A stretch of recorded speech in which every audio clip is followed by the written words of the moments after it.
이번 영상에서는 아이의 배변 문제에 대해서 말씀을 드리도록 하겠습니다. 이것도 엄마분들이 많이 하시는 고민이죠. 우리 아이 배변 훈련 어떻게 해야 할까? 그리고 언제 기저귀를 떼야 할까? 마치 이제 정해져 있는 과업 같기도 한데 아이마다 사실 그 시기는 다 다르고 그리고 속도도 다르고 하기 때문에 크게 걱정을 하실 필요는 없을 거예요. 그런데 제가 이제 여기서 주목해서 말씀드리고 싶은 거는 예민한 아이의 경우에 촉각적인 부분 때문에 다른 아이들보다 조금 더 배변 훈련이 어려울 수 있다. 이 부분을 한번 말씀을 드리고 싶습니다. 저희 아이 경우는 34개월 때쯤 소변은 뗐는데 대변을 기저귀만 해야 되는 특이한 경우였어요. 저도 이제 저희 아이가 첫 아이였고 다른 사람들이 이렇게 한다더라 라는 걸 보고 배변 훈련을 시작을 하였는데 생각보다 굉장히 쉽게 기저귀를 뗐거든요. 그런데 너무나 이상한 게 분명히 기저귀를 뗐는데 대변을 볼 때는 기저귀를 다시 채워달라고 하는 거예요. 이런 이제 일도 빈번히 발생할 수 있다라는 점을 저의 경험을 얘기를 드려보려고 합니다. 무슨 말이냐면 아이가 원래는 기저귀를 떼면 당연히 어디에서 배변을 하죠? 변기에 가서 화장실에 가서 하잖아요. 아니면 아기 변기 같은 게 집마다 구비되어 있으니 아기 변기 또는 연령이 커지면 어른들이 보는 그 변기에서 이제 배변을 하게 됩니다.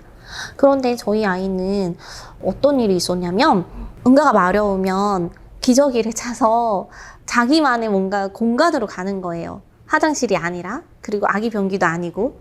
그래서 거기서 꼭 서서 배변을 하려고 했어요. 그게 이제 부모 입장에서는 이해가 되지 않는 부분이었거든요. 왜 앉아서 하지 않고 저렇게 서서 하는지, 그리고 왜 저렇게 힘들게 할까 였는데, 나중에 제가 알게 된 게 예민한 아이들은 기저귀가 있다가 없어진 것도 굉장히 거부하는 그런 반응이 일어날 수가 있대요. 항상 이제 응가를 할 때 그 기저귀를 차고 있어야 마음에 좀 심적으로 안정이 올 수도 있다는 거예요.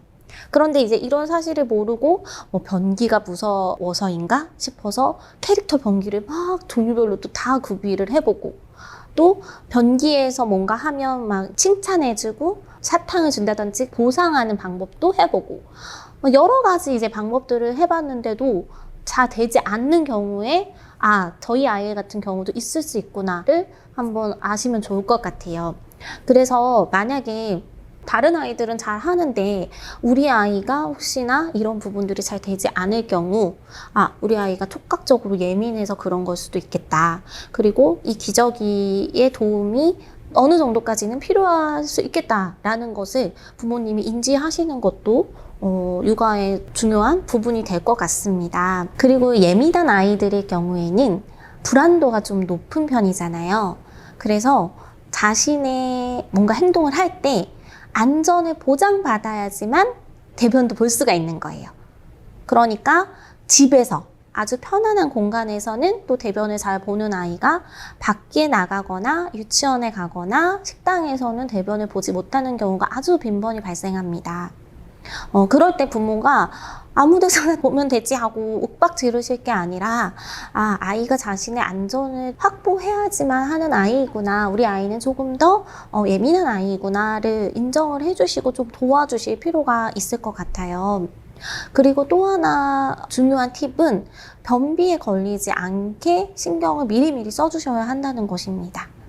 무슨 말이냐면 아이가 변비에 걸렸을 때 그 대변을 보는 행동 자체가 굉장히 아이에게는 마치 트라우마처럼, 왜냐하면 이제 너무 고통스러웠을 때 만약에 대변을 보는 게 힘들었는데 나중에 그걸 또다시 해야 된다는 생각에 두려워서 대변을 보지 못하는 경우도 있다고 해요. 그러면 부모가 할 수 있는 방법은 아이가 힘들게 대변을 보지 않도록 변비를 이제 예방해 주시는 거, 그런 것들도 놓치지 말아야 할 부분이고요. 그래서 이제 어릴 때부터 우리가 유산균도 많이 먹이시고, 이렇게 물도 많이 먹이는 걸 추천을 드리고는 하는데, 그런 것들을 정말 습관처럼 하셔서 아이 변비도 예방하는 게 중요하다고 합니다.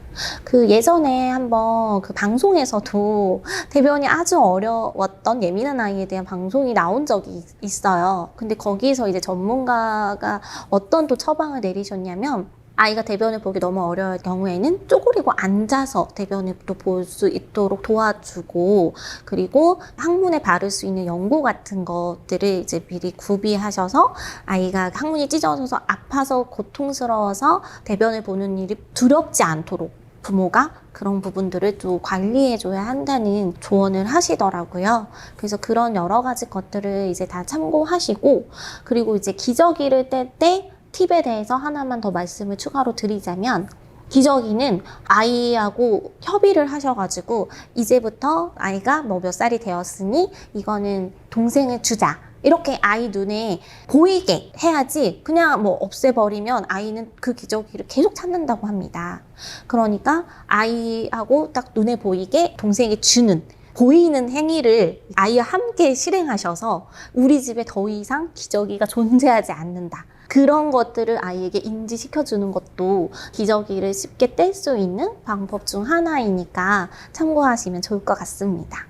정리하면, 아이는 항상 기저귀를 차고 있다가 기저귀가 없어졌을 때 그 헐렁함이 오히려 또 불편해서 울 수도 있다는 사실, 부모가 예측할 수 없는 그런 부분들도 아이에게는 또 두려움으로 작용할 수 있다는 사실을 이번 영상 통해서 인지하셨으면 좋겠고, 그리고 아이의 소화 변비 예방하는 거, 그리고 또 따뜻한 물로 자욕을 시키는 것도 변비 예방에 좋다고 하니 그런 여러 가지 정보들을 활용하셔서 아이가 배변을 하는 데 있어서 어려움이 없도록 부모님들께서 도와주시면 좋을 것 같습니다.